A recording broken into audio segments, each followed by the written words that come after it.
Alexandre David, tu es responsable d'Eureka, une société de formation certifiante qui a été lancée il y a quelques années maintenant, spécialisée sur le Bitcoin, les crypto-monnaies et la blockchain. Alors tout à l'heure, tu me disais justement que tu n'aimais pas le terme de blockchain pour désigner la technologie. Je vais peut-être déjà te laisser revenir sur ton parcours et nous présenter l'idée derrière Eureka. Merci Fabien. Alors effectivement, je suis à la base autodidacte. Donc j'ai découvert Bitcoin fin 2012 et j'ai décidé de m'y investir courant 2013. Donc à partir de là, je suis monté en compétences, pas tout seul, parce que j'ai voyagé un peu partout en Europe pour rencontrer les développeurs, les contributeurs de ces technologies. L'idée de créer Eureka Certification, qui est aujourd'hui le seul organisme de formation à proposer des formations sur le protocole Bitcoin, sur le protocole Ethereum et sur tout ce qu'on appelle DLT, c'est-à-dire Distributed Ledger Technology, donc des registres un peu différents, des registres dits publics tels que Bitcoin. Ça m'est venu en 2014.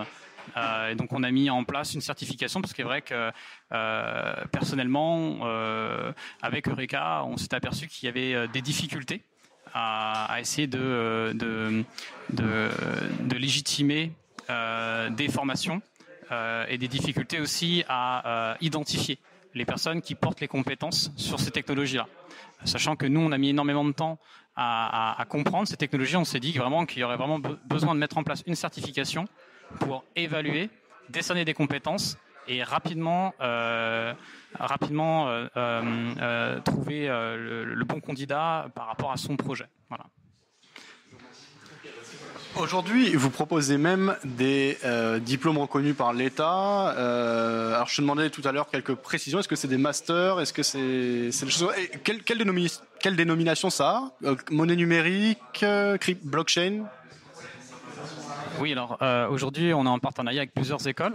Et donc, notre dernier partenariat, c'est l'école de l'ESGI, où on lance le premier cursus dit architecte blockchain. Alors, ça a plusieurs noms. C'est ingénierie de la blockchain, architecte blockchain, architecte de registres distribués aussi. Voilà, donc c'est chacun après utilise le vocabulaire qui lui convient. Et effectivement, c'est un master, donc c'est un bac+5. C'est une certification enregistrée au RNCP, donc c'est niveau 1. Et c'est un cursus qui dure 3 ans. Donc bac+3, bac+4, bac+5. Et durant ces années d'études, eh bien, on apprend les rudimentaires des mathématiques, de la cryptographie. Ensuite, on essaie de comprendre un peu les protocoles, ce qu'on y injecte, c'est-à-dire tout ce qui est économique et surtout aussi ce qu'on appelle la théorie des jeux. Donc en fait, il y en a même plusieurs. Donc on injecte ça dans ces protocoles-là. C'est ce qui permet justement de modifier les comportements des personnes et donc de créer des innovations telles que Bitcoin, où on a un consensus distribué de façon autonome qui se met en place via pas seulement la technologie, mais via aussi toute une communauté. Donc on apprend aussi pas que l'aspect économique, on va encore au-delà. On apprend tout l'aspect socio-anthropologie qui baigne sur cette thématique en fait. Donc on essaie de voir qu'est-ce qui se passe, qu'est-ce qu'il y a derrière, l'aspect psychologique, la politique, la gouvernance. Voilà, c'est vraiment holistique. Donc on voit vraiment tous les aspects dans ce cursus. On veut que nos architectes, on veut que nos développeurs sachent développer, mais sachent aussi créer, auditer d'autres protocoles, d'autres systèmes, ce qu'on pourrait qualifier aussi de méta-protocoles. Voilà, par exemple, Bitcoin peut s'augmenter. Par exemple, vous avez tout un tas de concepts de méta-protocoles comme Mastercoin qui s'appelle aujourd'hui Omni. Vous avez le concept de sidechain. Donc, les actifs numériques qui transitent sur ces registres distribués numériques peuvent aussi avoir différents types d'aspects. Et donc cela remet en question le côté sécuritaire. Est-ce que je peux y faire confiance ou pas? Voilà. Donc tout ça permet de créer un cursus homogène, permet d'avoir une expertise pour auditer ce qui est bon, ce qui est mauvais. Voilà. Le meet-up de ce soir qui se tient à la Maison du Bitcoin va se concentrer sur le trading, donc l'aspect investissement spéculation. Là, tu viens de décrire donc quelque chose de beaucoup plus large. Et d'ailleurs, s'il y a cet aspect, cet engouement d'investisseurs, c'est parce que de base, le concept est bon. Est-ce que dans le commerce concret, dans les cafés, comme on a en face de la maison du Bitcoin, un café qui accepte les Bitcoins, je crois qu'il y a un passage couvert qui s'appelle qui a été renommé le passage Bitcoin dans Paris. Est-ce que ça prend en France en tout cas et à travers le monde, où on en est à ce sujet, l'utilisation du Bitcoin pour des achats concrets? Alors, ça progresse, mais c'est vrai que la France est encore vraiment un pays très en retard. On essaie de l'expliquer Alors, je pense qu'il y a plusieurs variables, mais l'une des plus grosses variables, c'est le fait que c'est une technologie qui est anglo-saxonne à la base. Donc, effectivement, les personnes qui se sont positionnées aujourd'hui comme étant pédagogues sont des personnes qui ont le réseau, mais qui n'ont pas forcément les compétences. Donc, c'est une technologie qui met énormément de temps à être compris, non pas seulement en France, mais sur toute la francophonie. D'ailleurs, on le voit avec des chercheurs académiques qui ne travaillent pas encore sur le Bitcoin. Ils sont encore très peu aujourd'hui en France, comparé au reste du monde. Donc ça prend encore beaucoup de temps. On peut saluer effectivement l'initiative de la Maison du Bitcoin et de l'association Le Cercle du Coin pour avoir mis en place effectivement au passage du CER toute une allée de commerçants qui permet d'accepter les paiements en Bitcoin. Mais c'est pas encore suffisant. En tout cas, il y a encore trop de stéréotypes et trop de préjugés sur la technologie. Très bien. Les crypto-monnaies, au niveau de l'investissement, c'est un des gros sujets de 2017. La capitalisation a été multipliée par je ne sais combien, mais en tout cas, en août, je me rappelle qu'elle a progressé de 84% sur l'ensemble des crypto-monnaies, ne serait-ce qu'au mois d'août. Et on a atteint un sommet à près de 200 milliards, je crois. Je ne sais pas si on les a atteints vraiment. Mais l'engouement est phénoménal. Certains pensent que ça peut être une bulle. Toi, vu que tu es vraiment investi et que tu développes tout un projet dédié aux crypto-monnaies, je suppose que tu es plutôt enthousiaste. Mais qu'est-ce que tu répondrais à ceux qui pensent que ça peut être une bulle spéculative et est-ce qu'il y a des pièges, est-ce qu'il y a des choses dont on doit se méfier par rapport aux crypto-monnaies? Oui, alors bien sûr Fabien, en fait, tout investissement est spéculatif. Voilà, donc il n'y a aucun investissement sur Terre aujourd'hui qui existe qui ne soit pas victime de volatilité ou de spéculation. Donc c'est pareil pour Bitcoin. Et effectivement, on ne peut pas simplement simplifier en disant que Bitcoin est une bulle. Bitcoin a vécu plusieurs bulles, d'accord. Donc voilà, c'est pareil aussi pour tous les cours aujourd'hui qu'on retrouve sur chacun des protocoles présentés sur les différents types de services qui permettent de vérifier les cours au quotidien en temps réel. Donc dire que je suis enthousiaste, oui, je suis enthousiaste. Mais je suis pas enthousiaste par rapport à l'aspect pécunier. Je suis enthousiaste par rapport à l'aspect, on va dire, technologique, c'est-à-dire par rapport aux enjeux, par rapport aux problématiques qu'on va pouvoir aborder d'une nouvelle façon. Bitcoin, c'est une technologie qui est très disruptive. Et aujourd'hui, c'est une technologie qui est très peu comprise, en fait. Puisqu'on injecte aussi des idéologies qui sont complètement différentes de ce qu'on a pu apprendre à l'école, de ce qu'on a pu apprendre durant son parcours scolaire ou durant sa carrière aussi. Voilà. Donc c'est aujourd'hui quelque chose qui est incompris par notre génération, qui le sera peut-être pas par la génération qui arrive. Ça prendra, je pense, beaucoup de temps. C'est un peu comme Bitcoin, quand je dis que c'est destructif, l'innovation de Bitcoin, il faut vraiment comprendre que c'est pas la blockchain. La blockchain, c'est la finalité. C'est-à-dire que vous allez avoir besoin de mapper l'état du réseau à un instant T, donc vous allez produire une blockchain pour que l'ensemble des participants puissent se mettre d'accord. Ce qui se passe sur Bitcoin, c'est que l'innovation, c'est le consensus distribué de façon autonome. C'est le fait que l'ensemble de ces personnes arrivent à se mettre d'accord via des règles administrées par des algorithmes cryptographiques. Donc cette innovation-là, elle n'est pas encore vraiment comprise. Et si on fait l'analogie avec un peu ce qui s'est déjà passé dans l'histoire de l'homme, on s'aperçoit que par exemple aussi la mise en place d'une nouvelle forme de gouvernance comme la République était quelque chose d'incomprise en son temps. Il y avait une contre-révolution qui était en train de se mettre en place, il y avait des clubs républicains qui étaient aussi en train de se mettre en place pour convaincre les gens à participer, à voter, etc. Donc c'était très compliqué. Et puis il y avait aussi un peu des coups bas, des coups politiques, où on faisait des guerres pour justement envoyer les hommes au front. Comme ça, vous atteignez des 80-90% d'abstention sur cette jeune république, sur ces jeunes révolutions. Voilà, donc c'est un peu la même chose sur Bitcoin. C'est encore très embryonnaire aussi. Alors, chez Eureka, il y a des formations dédiées au trading, il y a des formations sur la compréhension du phénomène, de l'organisation des différentes crypto-monnaies et du Bitcoin. Est-ce qu'il y a d'autres aspects qui sont encore enseignés? Est-ce que les formations d'Eureka, pour certaines d'entre elles, débouchent sur des métiers concrets Alors oui, alors en fait, ça fait 2 ans qu'on fait de la formation aujourd'hui sérieusement. Enfin, on a toujours été sérieux. Effectivement, sur ces 2 années, on s'est aperçu qu'il y avait l'émergence d'un nouveau métier. Vous avez une sorte de tokenisation en fait des entreprises, des organisations qui est en train de s'opérer. Et on le voit via le phénomène des ICO. Donc vous achetez un token et votre token vous permet de démultiplier différents types d'actions avec différents types de produits, différents types de services. D'accord. Donc vous avez tout un tas d'exemples. Vous avez une tokenisation sur des services bancaires, tokenisation sur la publicité en ligne, tokenisation sur vous pouvez vraiment tout tokeniser.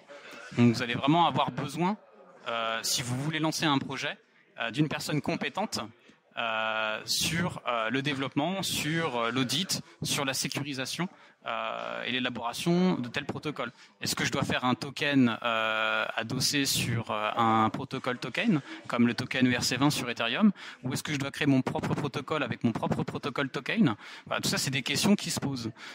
Et donc, avoir quelqu'un dans son équipe qui a ces compétences-là, qui permet de vous faire un benchmark, et ensuite de développer aussi, puisqu'en fait, l'architecte de registre distribué, c'est une personne qui va être dans la capacité de maîtriser vraiment toute la chaîne de production, de l'infrastructure, au développement du smart contract, au développement du déploiement et la distribution du token. Donc il y a clairement un nouveau métier. Aujourd'hui, il n'est pas encore, on va dire, dans les consciences. Mais il va apparaître de plus en plus vrai pour l'ensemble des acteurs des différents marchés, que cet architecte va être très important dans la stratégie. C'est une technologie qui est transversale, donc ça concerne vraiment tous les secteurs. Des entreprises qui autrefois n'étaient pas concurrentes vont se retrouver en concurrence pour certaines questions. Quand vous développez un token, par exemple pour des enchères, vous n'allez pas développer un token pour des enchères sur un domaine. Vous allez développer une plateforme globale qui permettra de faire des enchères sur tout ce qui se peut. Vous voyez ce que je veux dire? Donc c'est vraiment un enjeu majeur. Aujourd'hui, c'est aujourd'hui que ça se joue d'ailleurs, parce que les acteurs qui prennent conscience de ça seront dans 5 à 10 ans très bien installés. Voilà. Justement, effectivement, on est encore à l'aube du phénomène, même s'il existe maintenant depuis 2009, le Bitcoin. Il a vraiment pris de l'ampleur ces dernières années et on est en pleine explosion. Et justement, on entend des déclarations de part et d'autre, aussi de certains qui voient le Bitcoin complètement exploser. Je pense par exemple à John McAfee, le créateur des antivirus, qui est très riche et qui est un intellectuel, en tout cas dans le domaine numérique, etc., assez écouté, et qui lui a fait une déclaration tonitruante en disant que si le Bitcoin n'atteignait pas, je crois, $500 000, il mangerait... bref, je ne vais pas finir la phrase, vous pouvez regarder la nouvelle sur Internet. Qu'est-ce que tu en penses? Comment on peut se repérer? Actuellement, on est à $5 000 quasiment le Bitcoin. Est-ce que d'après toi, c'est encore un prix qui est bas, ou est-ce qu'on ne peut absolument pas se repérer? Alors, je commencerai déjà par répondre en disant que toute valeur est arbitraire. Voilà. Ensuite, vous avez un marché qui se met en place. Celui-ci se fait manipuler ou non, parce que les places de marché qui permettent de trader du Bitcoin aujourd'hui ne sont pas décentralisées, en tout cas pas encore. C'est quelque chose, c'est une innovation qui pourra arriver dans les prochaines années à venir. Donc, de ce que je dirais, c'est qu'aujourd'hui, je vais développer la thèse et l'antithèse en fait. Et je vais laisser les gens faire leur propre synthèse.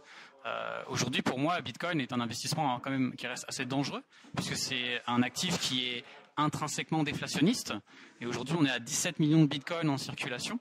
Donc, il faut faire très attention, parce qu'on va arriver à un moment de l'histoire de Bitcoin où il faut que le marché des commissions de transaction portées par les validateurs, ce qu'on appelle les mineurs, puisse devenir rentable. pour contrebalancer le fait qu'on va émettre de moins en moins de Bitcoin au fur et à mesure qu'on avance dans les blocs créés au sein du protocole.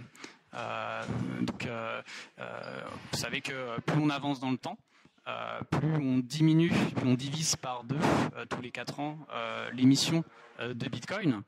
Donc on va arriver très vite au supply. En fait, on y est déjà pratiquement. On y sera d'ici 2024. Donc tout ça, ça va arriver très vite et ça pose des questions sur l'avenir incertain de Bitcoin. L'antithèse, c'est de dire que aujourd'hui, Bitcoin, c'est une sorte de... On pourrait vraiment comparer une monnaie. C'est un protocole. Hein. Bitcoin, c'est un protocole avant tout. C'est pas une monnaie. Hein. Mais voilà, il y a des aspects monétaires dans Bitcoin, comme la valeur de stockage, comme le réseau de paiement. Donc, si on compare effectivement Bitcoin par rapport au système actuel, et si on regarde toute cette capitalisation et qu'on injecte ne serait-ce que 0,1% sur Bitcoin, c'est vrai qu'aujourd'hui le prix du Bitcoin, qui est, alors je crois qu'il est passé à 4 900 $, et il est redescendu à 4 000 il n'y a pas longtemps, il doit être à 4 400, 4 600, 4 600. Voilà, clairement il est sous-évalué.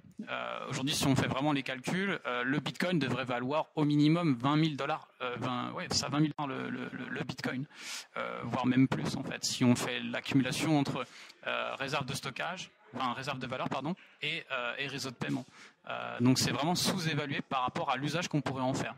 Surtout qu'en plus aujourd'hui vous avez l'activation de Segwit qui va permettre l'implémentation de Lightning qui est encore en bêta. Lightning se permet d'améliorer les transactions sur Bitcoin. Généralement on dit souvent que Bitcoin est très lent parce qu'effectivement il peut traiter que 7 transactions à la seconde.